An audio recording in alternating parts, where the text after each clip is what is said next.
ਪ੍ਰਧਾਨ ਮੰਤਰੀ ਨਰਿੰਦਰ ਮੋਦੀ ਨੇ ਕੇਂਦਰ ਸਰਕਾਰ ਦੇ ਕਾਰਜਕਾਲ ਦਾ 1 ਸਾਲ ਮੁਕੰਮਲ ਹੋਣ ਤੇ ਦੇਸ਼ ਵਾਸੀਆਂ ਦੇ ਨਾਂ ਇੱਕ ਖੁੱਲ੍ਹਾ ਪੱਤਰ ਜਾਰੀ ਕੀਤਾ ਹੈ, ਜਿਸ ਵਿੱਚ ਉਹਨਾਂ ਨੇ ਸਰਕਾਰ ਦੀਆਂ ਪਿਛਲੇ 1 ਸਾਲ ਦੀਆਂ ਪ੍ਰਾਪਤੀਆਂ ਤੇ ਭਵਿੱਖ ਦੀਆਂ ਯੋਜਨਾਵਾਂ ਬਾਰੇ ਜਾਣਕਾਰੀ ਸਾਂਝੀ ਕੀਤੀ ਹੈ। ਇਸ ਪੱਤਰ ਵਿੱਚ ਪ੍ਰਧਾਨ ਮੰਤਰੀ ਨੇ ਜੰਮੂ ਕਸ਼ਮੀਰ ਲਈ ਵਿਸ਼ੇਸ਼ ਦਰਜਾ ਦੇਣ ਵਾਲੀ ਸੰਵਿਧਾਨ ਦੀ ਧਾਰਾ 370 ਨੂੰ ਖਤਮ ਕਰਨ, ਨਾਗਰਿਕਤਾ ਸੋਧ ਕਾਨੂੰਨ ਅਤੇ ਰਾਮ ਮੰਦਰ ਬਾਬਰੀ ਮਸਜਿਦ ਦੇ ਹੱਲ ਨੂੰ ਸਰਕਾਰ ਦੀਆਂ ਪ੍ਰਾਪਤੀਆਂ ਵਿੱਚ ਸ਼ਾਮਲ ਕੀਤਾ ਹੈ।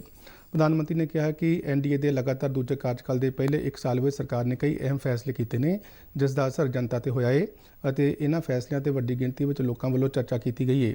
ਪ੍ਰਧਾਨ ਮੰਤਰੀ ਨੇ ਕਿਹਾ ਕਿ ਦੇਸ਼ ਦੀ ਏਕਤਾ ਤੇ ਅਖੰਡਤਾ ਨੂੰ ਬਰਕਰਾਰ ਰੱਖਣ ਲਈ ਧਾਰਾ 370 ਨੂੰ ਖਤਮ ਕੀਤਾ ਗਿਆ ਹੈ, ਜਿਸ ਨਾਲ ਜੰਮੂ ਕਸ਼ਮੀਰ ਦਾ ਵਿਸ਼ੇਸ਼ ਰਾਜ ਦਾ ਦਰਜਾ ਖਤਮ ਹੋਇਆ ਹੈ। ਮੋਦੀ ਨੇ ਰਾਮ ਮੰਦਰ ਤੇ ਸੁਪਰੀਮ ਕੋਰਟ ਵੱਲੋਂ ਦਿੱਤੇ ਗਏ ਫੈਸਲੇ ਦੀ ਗੱਲ ਕਰਦਿਆਂ ਕਿਹਾ ਕਿ ਇਸ ਨਾਲ ਦਹਾਕਿਆਂ ਤੋਂ ਚੱਲਿਆ ਆ ਰਿਹਾ ਰੇੜਕਾ ਖਤਮ ਹੋਇਆ ਹੈ ਅਤੇ ਸੁਪਰੀਮ ਕੋਰਟ ਵੱਲੋਂ ਸੁਣਾਇਆ ਗਿਆ ਇਹ ਫੈਸਲਾ ਇਤਿਹਾਸ ਵਿੱਚ ਮੀਲ ਦਾ ਪੱਥਰ ਸਾਬਤ ਹੋਵੇਗਾ। ਇਸ ਤੋਂ ਇਲਾਵਾ ਪ੍ਰਧਾਨ ਮੰਤਰੀ ਨੇ 3 ਤਲਾਕ ਸੰਬੰਧੀ ਲਿਆਂਦੇ ਗਏ ਕਾਨੂੰਨ ਦਾ ਵੀ ਵਿਸ਼ੇਸ਼ ਤੌਰ 'ਤੇ ਜ਼ਿਕਰ ਕੀਤਾ। ਪੱਤਰ ਵਿੱਚ ਨਾਗਰਿਕਤਾ ਸੋਧ ਕਾਨੂੰਨ ਤੇ ਗੱਲ ਕਰਦਿਆਂ ਉਹਨਾਂ ਕਿਹਾ ਕਿ ਵਿਚਾਰਾਂ ਨੂੰ ਪੇਸ਼ ਕਰਨ ਦਾ ਅਧਿਕਾਰ ਭਾਰਤੀ ਸੰਵਿਧਾਨ ਦੀ ਆਤਮਾ ਨਾਲ ਜੁੜਿਆ ਹੋਇਆ ਹੈ ਤੇ ਇਸ ਕਾਨੂੰਨ ਸੰਬੰਧੀ ਵੱਖ-ਵੱਖ ਵਰਗਾਂ ਵੱਲੋਂ ਦਿੱਤੇ ਗਏ ਸੁਝਾਵਾਂ ਨੂੰ ਚੰਗੀ ਤਰ੍ਹਾਂ ਵਿਚਾਰਿਆ ਗਿਆ ਹੈ। ਮੋਦੀ ਨੇ ਚੀਫ ਆਫ ਡਿਫੈਂਸ ਸਟਾਫ ਦੇ ਅਹੁਦੇ ਨੂੰ ਬਣਾਉਣ ਨੂੰ ਵੀ ਮਹੱਤਵਪੂਰਨ ਪ੍ਰਾਪਤੀ ਵਜੋਂ ਗਿਣਿਆ।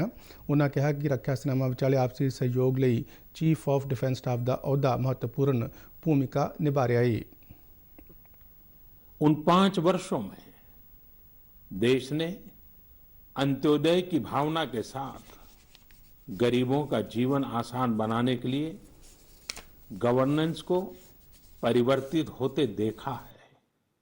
उस कार्यकाल में जहां विश्व में भारत की आन बान शान बढ़ी, वहीं हमारे गरीबों के बैंक खाते खोलकर उन्हें मुफ्त गैस कनेक्शन देकर, मुफ्त बिजली कनेक्शन देकर, शौचालय बनवाकर, घर बनवाकर गरीब की गरिमा भी बढ़ाई। ਪ੍ਰਧਾਨ ਮੰਤਰੀ ਨਰਿੰਦਰ ਮੋਦੀ ਨੇ ਕਿਹਾ ਕਿ ਗਰੀਬਾਂ, ਕਿਸਾਨਾਂ, ਮਹਿਲਾਵਾਂ ਤੇ ਨੌਜਵਾਨ ਵਰਗ ਦਾ ਸ਼ਕਤੀਕਰਨ ਸਰਕਾਰ ਦੀ ਪ੍ਰਮੁੱਖ ਤਰਜੀਹ ਹੈ। ਉਹਨਾਂ ਕਿਹਾ ਕਿ ਕਿਸਾਨ ਸਨਮਾਨ ਨਿਧੀ ਯੋਜਨਾ ਛੋਟੇ ਕਿਸਾਨਾਂ ਦੇ ਸ਼ਕਤੀਕਰਨ ਵੱਲ ਪਹਿਲਾ ਕਦਮ ਹੈ। ਇਸ ਦੌਰਾਨ ਪ੍ਰਧਾਨ ਮੰਤਰੀ ਨੇ ਜਲ ਜੀਵਨ ਮਿਸ਼ਨ ਬਾਰੇ ਜਾਣਕਾਰੀ ਦਿੰਦਿਆਂ ਦੱਸਿਆ ਕਿ ਪੇਂਡੂ ਖੇਤਰਾਂ ਵਿੱਚ 15 ਕਰੋੜ ਤੋਂ ਵੱਧ ਘਰਾਂ ਨੂੰ ਪੀਣ ਵਾਲੇ ਪਾਣੀ ਦੀ ਸੁਵਿਧਾ ਦਿੱਤੀ ਗਈ ਹੈ। ਉਹਨਾਂ ਕਿਹਾ ਕਿ ਭਾਰਤ ਦੇ ਇਤਿਹਾਸ ਵਿੱਚ ਅਜਿਹਾ ਪਹਿਲੀ ਵਾਰ ਹੋਇਆ ਕਿ ਗੈਰ ਸੰਗਠਿਤ ਖੇਤਰ ਦੇ ਕਾਮਿਆਂ, ਕਿਸਾਨਾਂ, ਖੇਤੀ ਮਜ਼ਦੂਰਾਂ ਤੇ ਛੋਟੇ ਦੁਕਾਨਦਾਰਾਂ ਨੂੰ ਮਹੀਨਾਵਾਰ 3000 ਰੁਪਏ ਦੀ ਪੈਨਸ਼ਨ ਦੇਣ ਵਾਲੀ ਕਿਸੇ ਯੋਜਨਾ ਅਧੀਨ ਲਿਆਂਦਾ ਗਿਆ ਹੈ।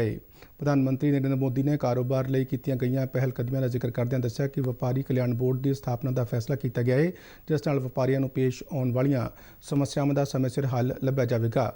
ਮੋਦੀ ਨੇ ਮਹਿਲਾਵਾਂ ਦੇ ਸ਼ਕਤੀਕਰਨ ਲਈ ਚੁੱਕੇ ਗਏ ਕਦਮਾਂ ਦਾ ਵੀ ਵਿਸ਼ੇਸ਼ ਤੌਰ 'ਤੇ ਜ਼ਿਕਰ ਕੀਤਾ। ਸਮੇਂ ਦੀ ਸਭ ਤੋਂ ਵੱਡੀ ਆਫਤ ਕੋਵਿਡ-19 ਮਹਾਮਾਰੀ ਬਾਰੇ ਪੱਤਰ ਵਿੱਚ ਗੱਲ ਕਰਦਿਆਂ ਮੋਦੀ ਨੇ ਕਿਹਾ ਕਿ ਭਾਰਤ ਕੋਰੋਨਾ ਵਾਇਰਸ ਖਿਲਾਫ ਵਿੱਢੀ ਗਈ ਜੰਗ ਦੇ ਰਸਤੇ ਤੇ ਜਿੱਤ ਵੱਲ ਅੱਗੇ ਵਧ ਰਿਹਾ ਹੈ। ਉਹਨਾਂ ਕਿਹਾ ਕਿ ਇਸ ਸਮੇਂ ਵਿੱਚ ਪ੍ਰਵਾਸੀ ਮਜ਼ਦੂਰਾਂ ਸਣੇ ਹੋਰਨਾਂ ਲੋਕਾਂ ਨੂੰ ਵੀ ਭਾਰੀ ਮੁਸ਼ਕਲਾਂ ਦਾ ਸਾਹਮਣਾ ਕਰਨਾ ਪਿਆ, ਪਰ ਇਸ ਮਹਾਮਾਰੀ ਤੋਂ ਬਚਣ ਲਈ ਕੁਝ ਸਖਤ ਕਦਮ ਉਠਾਏ ਜਾਣੇ ਜ਼ਰੂਰੀ ਸਨ। ਪ੍ਰਧਾਨ ਮੰਤਰੀ ਨੇ ਹਰੇਕ ਭਾਰਤੀ ਨਾਗਰਿਕ ਨੂੰ ਕੋਰੋਨਾ ਵਾਇਰਸ ਮਹਾਮਾਰੀ ਸੰਬੰਧੀ ਨਿਯਮਾਂ ਤੇ ਨਿਰਦੇਸ਼ਾਂ ਦੀ ਪਾਲਣਾ ਕਰਨ ਦੀ ਅਪੀਲ ਕੀਤੀ।